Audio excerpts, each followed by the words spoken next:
Hi అండి. అందరికీ నమస్కారం. Welcome to my channel. ఈ వీడియోలో ప్రభుత్వ ఉద్యోగులకు మరియు పెన్షనర్లకు జనవరి 2026 డిఏ పెంపు ప్రకటన విడుదల.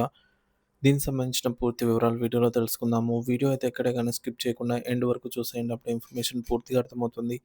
అలాగే వీడియో చూస్తున్న ప్రతి ఒక్కరు వీడియోకైతే లైక్ చేయండి ఫ్రెండ్స్. ఈ వీడియోని తోటి ఉద్యోగ, పెన్షనర్ మిత్రులతో అయితే షేర్ చేయండి. కొత్తగా మన ఛానల్ చూస్తున్నవారు ఇంకా ఎవరైనా సబ్స్క్రైబ్ చేసుకోకుంటే వెంటనే మన ఛానల్‌ని సబ్స్క్రైబ్ చేసుకోండి. సో, దీని ద్వారా నేను చేసే లేటెస్ట్ వీడియోస్ అన్నీ మీ వరకు రీచ్ అవుతాయి. ఇక ఆలస్యం చేయకుండా వివరాల్లోకైతే వెళ్ళిపోదాము. ఫ్రెండ్స్, ఇక విషయానికొచ్చినట్లయితే దేశవ్యాప్తంగా లక్షలాది మంది ప్రభుత్వ ఉద్యోగులు మరియు పెన్షనర్ల వర్గాలలో నేడు తమ ఆర్థిక భవిష్యత్తుకు సంబంధించి సరికొత్త ఆశలు, ఆసక్తి రేపుతున్నాయి.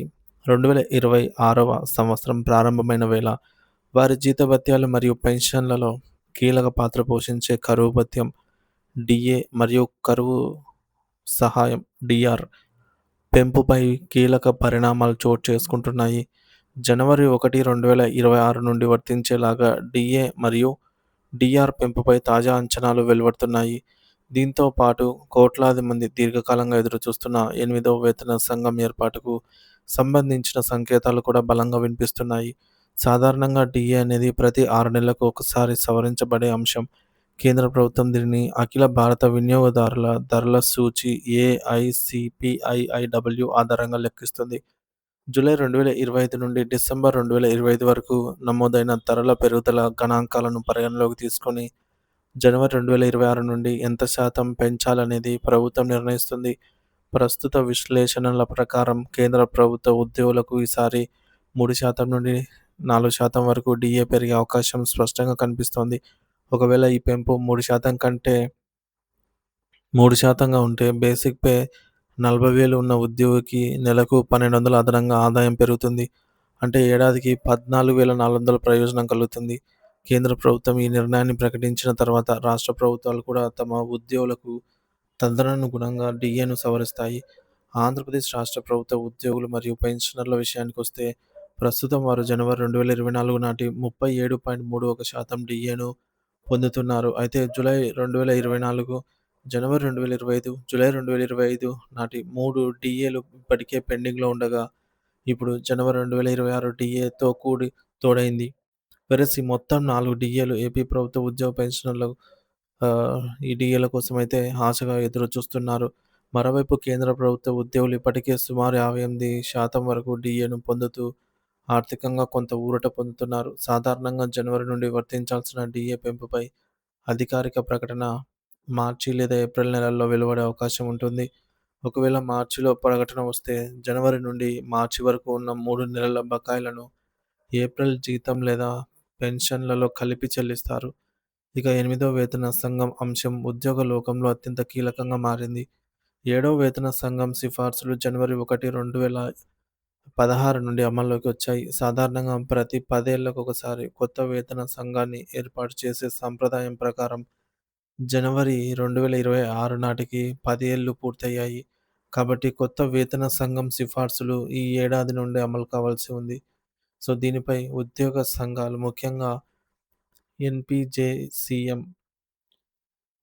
ఎన్‌సీజేసీఎం వంటి సంస్థలు ప్రభుత్వంపై తీవ్ర ఒత్తిడి పెంచుతున్నాయి. ప్రభుత్వం ఇప్పటికే ప్రాథమిక కసరత్తును ప్రారంభించిందని, త్వరలోనే వేతన సంఘం నివేదికను తయారు చేయడానికి కమిటీ పూర్తి స్థాయిలో నియమించే అవకాశం ఉందని తెలుస్తోంది. ఈ 8వ వేతన సంఘం నుండి ఉద్యోగులు ప్రధానంగా ఫిట్‌మెంట్ ఫ్యాక్టర్‌ను కనీసం 3గా నిర్ణయించాలని కోరుతున్నారు. దీనివల్ల కనీసం మూల వేతనం అనేది గణనీయంగా పెరుగుతుంది. అలాగే పే మ్యాట్రిక్స్ సవరణలు, హెచ్ఆర్ఏ, టీఏ వంటి భత్యాల పెంపుపై కూడా భారీ అంచనాలున్నాయి. ముఖ్యంగా పాత పెన్షన్ విధానాన్ని ఓపీఎస్ పునరుద్ధరించాలనే డిమాండ్ ఉద్యోగ వర్గాల్లో బలంగా వినిపిస్తోంది. డిఏ 50% దాటిన తర్వాత దానిని బేసిక్ పేలో విలీనం చేసే ప్రక్రియపై కూడా ఈ వేతన సంఘం స్పష్టమైన నిర్ణయం తీసుకోవాల్సి ఉంది. మొత్తానికి రాబోయే 3, 4 నెలల్లో ప్రభుత్వ ఉద్యోగులు మరియు పెన్షనర్ల ఆర్థిక భవిష్యత్తుకు దిశానిర్దేశం చేయనున్నాయి. మార్చి 2026లో రాబోయే అధికారిక ప్రకటనలు వారి జీవితాల్లో కొత్త వెలుగులు నింపుతాయని అందరూ ఆశాభావంతో అయితే ఎదురు చూస్తూ ఉన్నారు. సో, ఫ్రెండ్స్, ఇక్కడ మనము డిఫరెన్స్ గమనిస్తే కేంద్రమేమో తన పాటికి తను డీఏలు ప్రకటించుకుంటూ అంటే ఎప్పటికప్పుడు జస్ట్ 3, 4 నెలల లోపలే సంబంధిత డీఏలను ప్రకటిస్తూ ఉంది. ఆ బకాయిలు ఏవైతే ఉంటాయో 3, 4 నెలలకు సంబంధించినవి వాటిని గూడా ప్రకటించిన నెల నుంచే జమ చేయడం ప్రారంభం చేస్తుందనమాట. కానీ రాష్ట్ర ప్రభుత్వాలు అటు తెలంగాణ కావచ్చు, ఇటు ఏపీ కావచ్చు, ఆంధ్రప్రదేశ్‌లో కూడా తెలంగాణలో అయితే 6 డీఏలు పెండింగ్‌లో ఉన్నాయి. ఏపీలో అయితే 4 డీఏలు పెండింగ్‌లో ఉన్నాయన్నమాట. ఈ జనవరితో కలుపుకొని. ఈ విధంగా పెరుగుతున్న ధరల దృష్ట్యా చూస్తే ఉద్యోగ పెన్షనర్లకు ఆర్థికంగా కొద్దిగా ఇబ్బందులు ఎదురవుతున్నాయని చెప్పాలి. ఎందుకంటే మార్కెట్ రేట్లు అనుగుణంగా వారికొచ్చే జీతం అనేది ఏ మటుకు సరిపోవటం లేదు. కాబట్టి సమయానుగుణంగా పెంచవలసినటువంటి డీఏ. డీఏని ఎలా లెక్కిస్తారంటే మనందరికీ తెలిసిందే. ఏఐసీపీఐడబ్ల్యూ ఇండెక్స్ ఆధారంగా అంటే ప్రైజెస్ అన్నీ కూడా గణాంకాలన్నీ కూడా తెప్పించుకొని ఇండెక్స్ నంబర్ ఎంతైతే ఉంటుందో ప్రైస్ ఇండెక్స్. దాన్ని బట్టి డీఏని ఫిక్స్ చేస్తారు. అంటే మన ధరలకు అనుగుణంగా డీఏ ఇంత ఇవ్వాలి అని ఆల్రెడీ ఫిక్స్ అయిపోయిన డీఏని ప్రభుత్వము ఇంకా నాంచి నాంచిపెడుతూ అంటే ఇవ్వకుండా ఉండడం ఏమాత్రం సమంజసం కాదు. అలాగే 2018 నుండి గూడా ఇప్పటి వరకు పెండింగ్‌లో ఉన్నటువంటి బకాయిలు ఏవైతే డీఏ బకాయిలున్నాయో గత వాటిని ఊసే ఎత్తడం లేదు. మరి అవి ఎప్పుడు ఇస్తారు? వాటిలో కొన్ని కరోనా సాకుతో మాఫీ చేయగా 3 డీఏలకు సంబంధించి 18 నెలల బకాయిలు కరోనాకు సంబంధించి కేంద్రమే చేతులెత్తేసింది. ఈ నేపథ్యంలో రాష్ట్ర ప్రభుత్వాలు ఆ ఊసే ఎత్తడం లేదు. ఇంకా కొన్ని డీఏలను పీఆర్సీలో విలీనం చేయడం జరిగింది. మరి మిగిలిన వాటికైనా బకాయిలు రావాల్సి ఉంది కదా! వాటి మాట ఏముందంటే వాటిలో కొన్ని బిల్లులు పెట్టుకోవడానికి ఆప్షన్ అయితే ఇచ్చారు. కానీ అవి ఎప్పుడొస్తాయో తెలీదు. వెయిటింగ్ ఫర్ ఫండ్ క్లియరెన్స్‌లో ఉన్నాయి.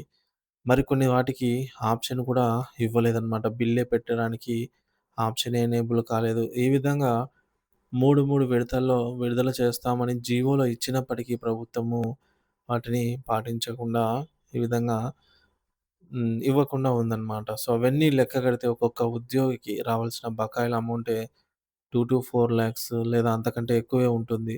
ప్రభుత్వం సైడ్ నుంచి రావాల్సిన అమౌంట్. దీనికి ఉద్యోగికి తర్వాత ఇచ్చినా సరే దాని మీద ఒక రూపాయి వడ్డీ రాదు. అలాగే కొంతమంది పెన్షనర్స్ అయితే వారికి రావాల్సిన బకాయిలను ఎర్న్‌డ్ లీవ్స్ అయితేనేమి, గ్రాట్యుటీ అయితేనేమి ఇవి కొందరు అందుకోకుండానే కాలం చేస్తున్న పరిస్థితులు గూడా నేడైతే మనకు చూస్తూ ఉన్నామనమాట అక్కడక్కడ. మొత్తానికి కేంద్రము మరొక 3 నెలల్లో అంటే మార్చి నెలలో జనవరి 2026 డీఏను ప్రకటిస్తుంది. ఈసారి 2% పెరగొచ్చు అని చెప్తుంది. గణాంకాలు చెప్తున్నాయి. కానీ ఇంకా తేలాల్సి ఉంది ఫ్రెండ్స్. అలాగే ఈ సంక్రాంతి పండుగ సందర్భంగా ఏపీ రాష్ట్ర ప్రభుత్వ ఉద్యోగ పెన్షనర్లకి కూడా ప్రభుత్వము మరొక డీఏను ప్రకటించి వాటి బకాయిలను కూడా మునుపటిలాగా రిటైర్మెంట్ అప్పుడు కాకుండా అంటే అప్పుడు జీవో అలా ఇచ్చారు. మళ్ళీ దాన్ని సవరించారు. సో, అంత లాంగ్ లేకుండా వాటి బకాయిలను కూడా త్వరితగతిన చెల్లిస్తే కొద్దో గొప్ప ఊరటైతే లభిస్తుందని చెప్పవచ్చు. గత ప్రభుత్వం పెట్టిన బకాయిలు అలాగే ఉన్నాయి. ప్రస్తుతం కూటమి ప్రభుత్వం అధికారంలో వచ్చిన తర్వాత కూడా బకాయిలనేవి పేరుకుపోయి దాదాపు 35,000 కోట్లకైతే చేరుకుందనమాట. మొత్తం అమౌంట్ రావాల్సింది ఉద్యోగులకు ప్రభుత్వం నుంచి. చూద్దాం ఫ్రెండ్స్ ఈ సంక్రాంతి పండుగ కానుక మరొక డీఏ రాష్ట్ర ప్రభుత్వం ప్రకటిస్తుందా లేదా అనేది కామెంట్ ద్వారా తెలియజేయండి. Thank you for watching this video.